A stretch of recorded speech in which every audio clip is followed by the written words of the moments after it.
Okay, so I wanted to make another rambling video.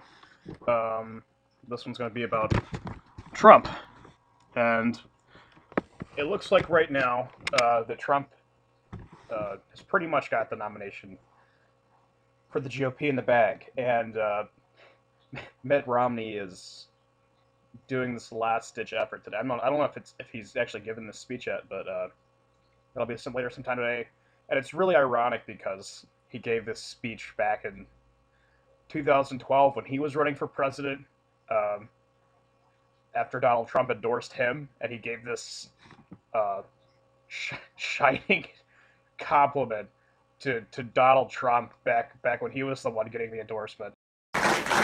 Donald Trump has shown an extraordinary ability to understand how our economy works, to create jobs for the American people. He's done it here in Nevada. He's done it across the country. He understands that our economy is facing threats from abroad. He's one of the few people who stood up and said, you know what, China has been cheating. They've taken jobs from Americans. They haven't played fair. We have to have a president who will stand up to cheaters.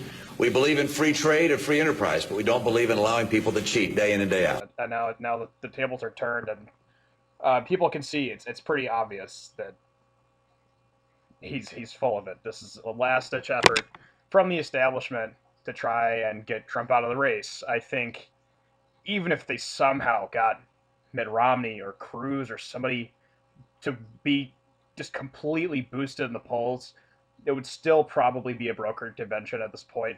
I mean, he's already got states lined up. Off the top of my head, I think he's got Alabama, Mississippi, a few of these other states really like Trump, and unless he gets shot or something, he is going to be the Republican nominee. So what this video is about is Hillary and why I think he is going to cream Hillary in the general election. I could be wrong about this. I don't know what the establishment is going to, pull out of the hat, so to speak. But that brings me to this gentleman, Roger Stone. And Roger Stone, I have been told, he was a lobbyist for Trump for a very long time. He knows Trump in and out. And so I was on a thread on Poll the other day, and they basically were saying that they think Stone distanced himself from this campaign to, I can't remember the exact words they used, but something like a undercover agent or something, so he wouldn't come under as much scrutiny. I don't know. But the thing with Roger Stone is Roger Stone has got a book. I can't remember what it's called. It's Roger Stone.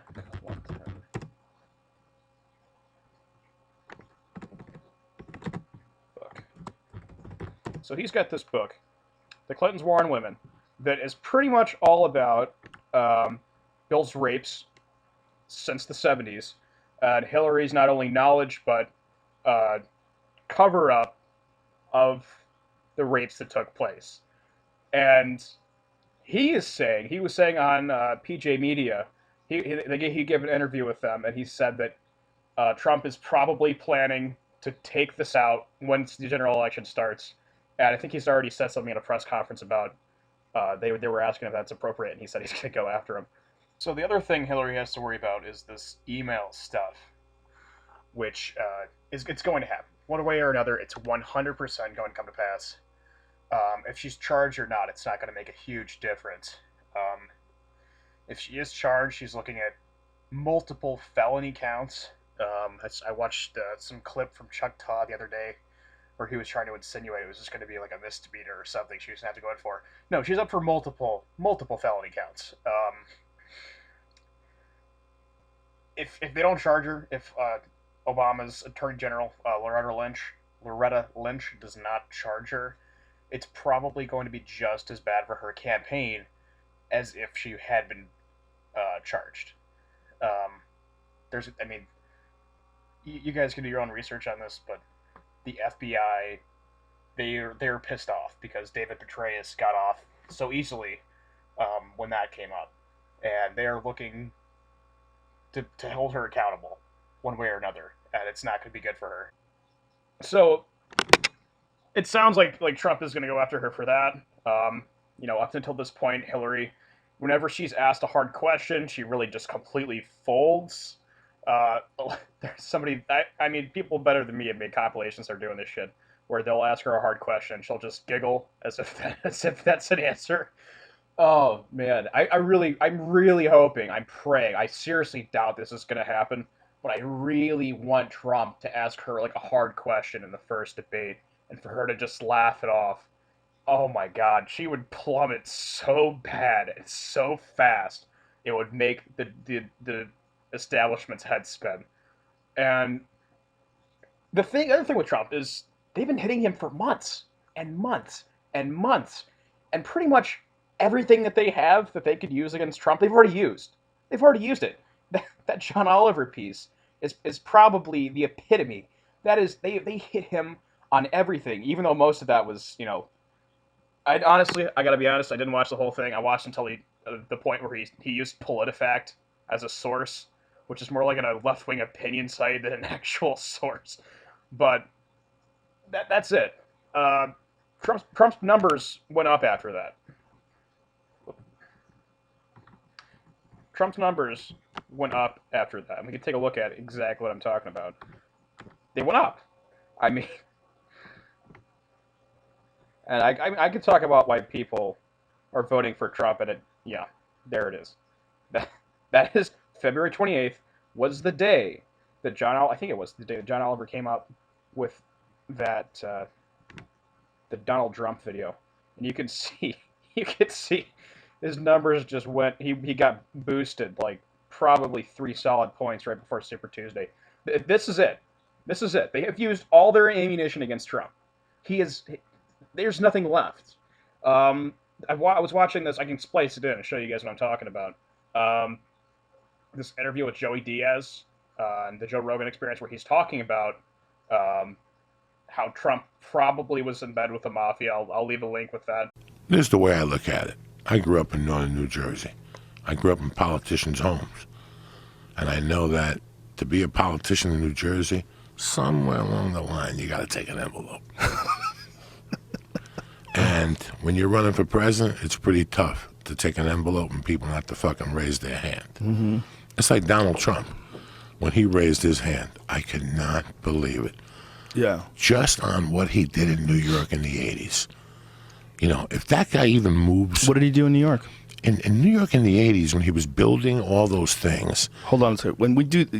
Once the rants start going, don't pull it up. When in the 80s, when he was doing all that developing, okay, he shut out like Rogan Construction. Okay, Rogan Construction was started by you. I'm just making a name up. Right. Okay. Okay.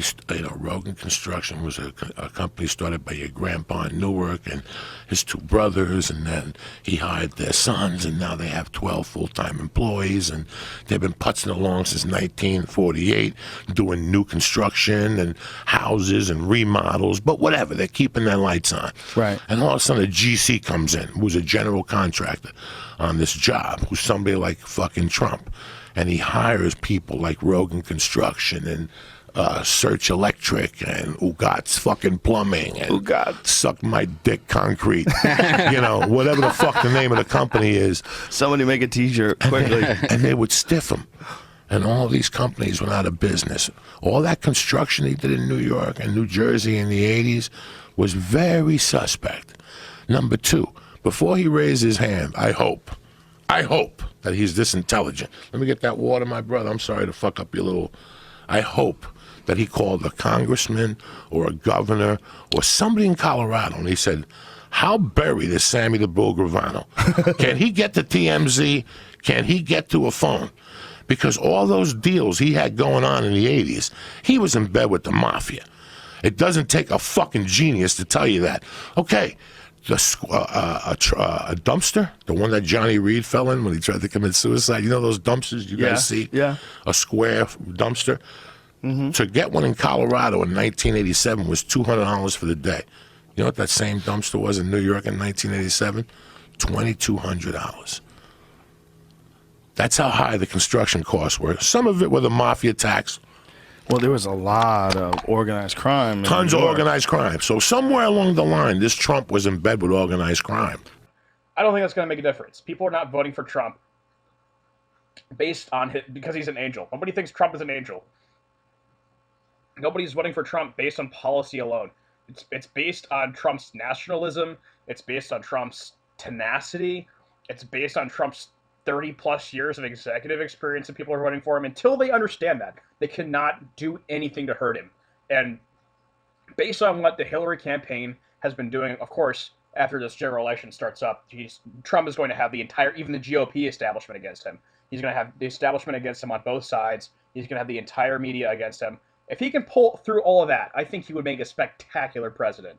If he can defeat all of those people against him. I mean, think about what he could do with China or Mexico or ISIS or whoever. I mean, that's for another video, but yeah, the establishment is they're in crisis right now. They're basically Jeb Bush a week before the South Carolina primaries freaking out. So.